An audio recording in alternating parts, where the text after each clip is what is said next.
Alright, let's talk about mosh pits, more specifically, the mosh pits at a Daze and Daze show. If you've ever been to one of these shows, you know that the mosh pit isn't the first thing that's intense. Nope.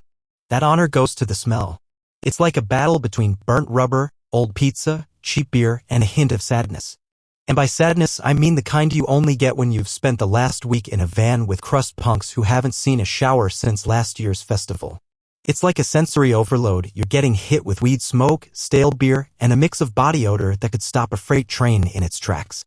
You know what it smells like? If a weed farm caught fire in a dumpster behind a Taco Bell and then someone hit it with a fog machine, that's what it smells like. Crust punks, you're moshing like there's no tomorrow, but some of you smell like you've been living in that pit for weeks, just marinating in cheap beer and regret. Look, I get it. The whole crust punk aesthetic is about anti-establishment, DIY, and rejecting the man. But there's a fine line between punk rock and biohazardous waste. Like, sure, your vest is covered in patches from obscure bands no one's ever heard of, but if I'm being honest, it looks like it's been through a war zone. And I'm not talking about a punk show, I'm talking about the entire industrial revolution. It's been rained on, chewed on, spit on, hell, you could probably find the remnants of your last acid trip stuck under that patch of black denim. And don't even talk to me about your boots, those things are like Frankenstein's monster after it's gone through a trash compactor. I saw one of you crust punk girls last show holding a sign that said punk not dead, but it was covered in grime. And I'm over here like, oh honey, I think the punk died with your last bath. Don't get me wrong, the Daze and Daze crowd? Full of energy, full of heart, but also full of questionable hygiene decisions. You're moshing, you're stage diving, but by the time you hit the floor, you've inhaled enough weed smoke and stale beer to fuel a bong hit that'll last for 3 days. It's like the mosh pit's become a contact sport with a side of existential dread. And while everyone's out there moshing and throwing elbows, I'm over here thinking, is this a punk show, or is this where apocalyptic zombie films shoot their zombie rave scenes? Like, the smell is so thick you could cut it with a knife. You're all moshing like your body's made of cheap beer, and if I take one step into the pit, I'm afraid I'll come out smelling like a burrito that fell into a trash can behind a dispensary. And speaking of smells, let's talk about the weed. You can't escape it. It's like it's a secondhand smoke cloud that follows you around. Someone could be 2 miles away, lighting up, and somehow you're still getting a contact high from it. It's like the whole crowd just collectively decided we don't need oxygen, we need weed and cheap beer, and that's enough to get us through the set. Like, the show doesn't start until every crust punk is swaying back and forth with a beer in one hand and a joint in the other, just vibing like they're on an acid trip they've been on for the last 10 years. You can feel the buzz in the air, man. No one even has to speak, it's like everyone's already in the same dream. But listen, when you throw in the mix of body odor, weed, cheap beer, and that lingering smell of someone's forgotten acid trip from 2005, it starts to feel like the mosh pit itself is giving off a mind-altering vibe. I swear, the whole place feels like it's been pulled through a wormhole into a parallel universe where the laws of hygiene no longer apply. You ever notice how crust punks can be super tough until it's time for that one emotional song at the show? Like, they're moshing, stage diving, looking like they're about to punch the universe in the face. And then the band hits you with that slow, melodic, introspective jam. And suddenly there's this shift. You look around and BM crust punks are crying. Crying. Like, full-on sobbing in the middle of a show that's supposed to be about trashing things, not about feelings. And I'm like, bro, are you crying? What happened to the rage? It's like the crust punk mind is a paradox. 1 minute you're headbanging so hard your neck might snap, and the next minute you're looking like a lost puppy. And it's never a little tear, no. It's like an emotional floodgate opens up and suddenly your friend's been hit with the biggest existential crisis of his life, and he's hugging his leather jacket like it's the last thing he'll ever see. And don't get me started on the guys who try to hide it. Like, they wipe their face with their sleeve but then just get it all smeared across their face, making them look even more like a post-apocalyptic survivor who's seen too much. Like, I didn't come to a punk show to see someone go through a spiritual awakening in the middle of a breakdown. Get it together, man. But then, just as quickly as they start crying, they're moshing again like nothing happened. Like, do you need a hug, or do you need a shot of whiskey? I'm genuinely concerned, and I feel like I need to hand out tissues and beers at this point. And here's the thing with crust punks, you offend one, you offend them all. It's like they have this unspoken collective consciousness, like, you say the wrong thing to one crust punk, and suddenly they all look at you like you just insulted the entire DIY scene. Like, I didn't know I was getting into a group project here, but okay, let me get ready to explain myself to an entire tribe of angry, tattooed souls. And don't even try to mess with one of them. You know how they say there's no such thing as a lone wolf? Well, in crust punk land, there's no such thing as a lone crust punk. You step on one person's foot by accident in the pit and suddenly you've got a whole army of angry punks pointing at you like you just insulted their grandma's vegan pie. It's like there's this unspoken code, one for all for one, but it's like a weird gang, except the gang's main goal is to look as dirty as possible while still being able to defend each other to the death. And you better believe if you get into an argument with one of them, it's not just you versus them anymore. Nah, bro. It's you versus the entire crust scene. That's like getting into a feud with a biker gang, but instead of motorcycles, they have smelly jackets and a lot of opinions about capitalism. Like, I swear to God, I could say, hey, I think the earth is round, and 5 crust punks would immediately be like, nah man, that's a corporate lie. We all know the earth is flat. And next thing you know, you're standing there trying to explain basic science to an army of angry, patch-covered punks who think you've sold out. And let's talk about the hierarchy of crust punks in the pit. Because there's definitely a pecking order, and let me tell you, it's not what you think. It's not about who's moshing the hardest or who has the coolest patches. Nah, it's about who smells the worst.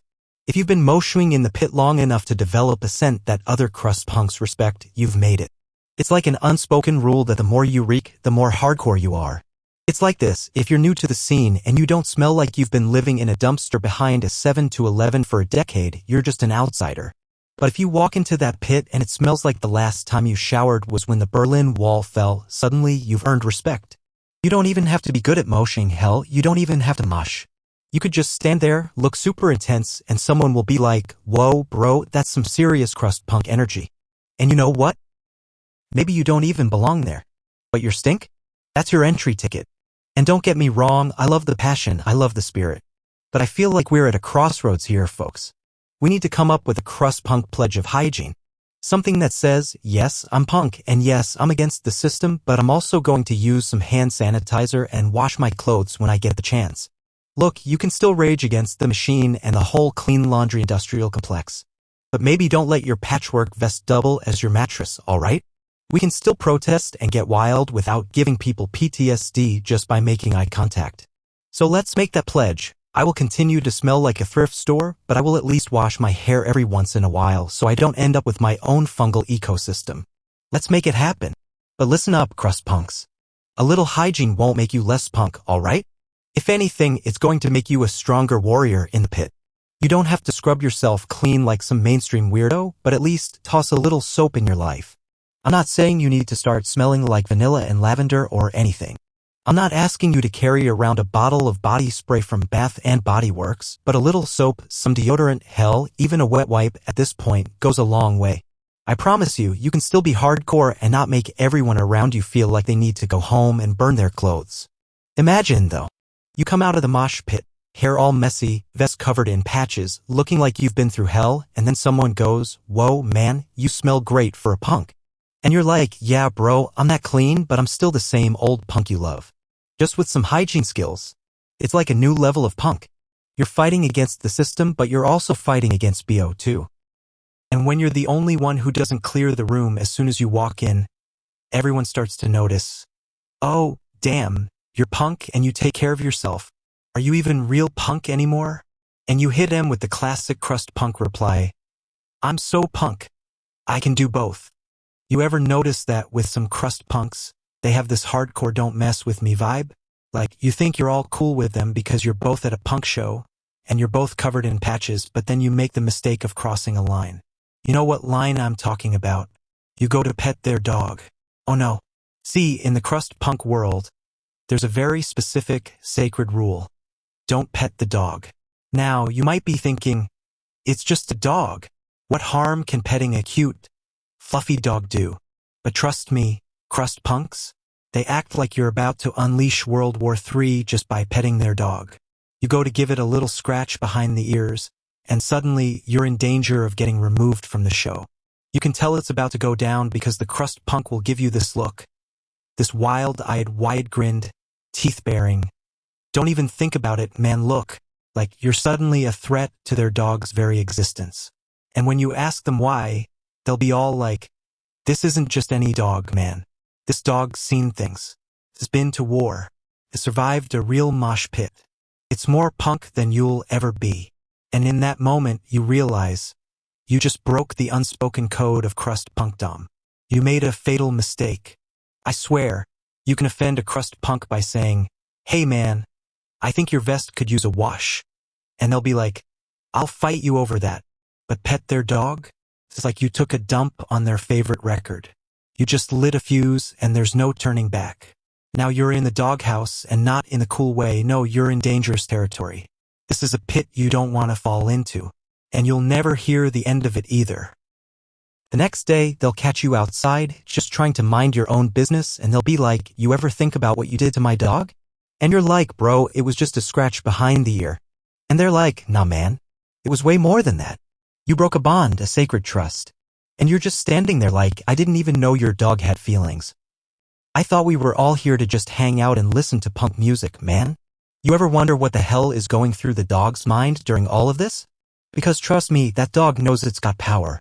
I bet the dog's sitting there like, "You think you can just pet me, human? I'm a war veteran. I've seen shit." And then the crust punk's dog becomes like this mythic figure in the scene.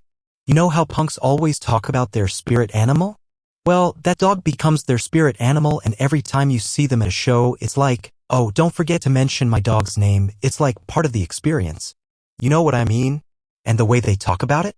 Like, "Yeah, my dog's on a strict diet. We only feed him organic, locally sourced, gluten-free kibble, and I'll cut you if you disrespect his food." And you're standing there like, "It's just a dog, bro, chill out." But nope, this dog is the gatekeeper to their punk identity. And God forbid you offend the dog, that's when you enter a new level of crust punk exclusion. It's a no-go zone that even the hardest of punks won't dare cross. So listen, crust punks, I get it. You've got your dog, your vest, your attitude, your no bullshit anti-establishment vibe, but don't pet the dog. You're treading on dangerous ground. Because if you do, you might end up on a blacklist that has nothing to do with your punk cred and everything to do with an angry crust punk glaring at you and saying, "You don't mess with my dog.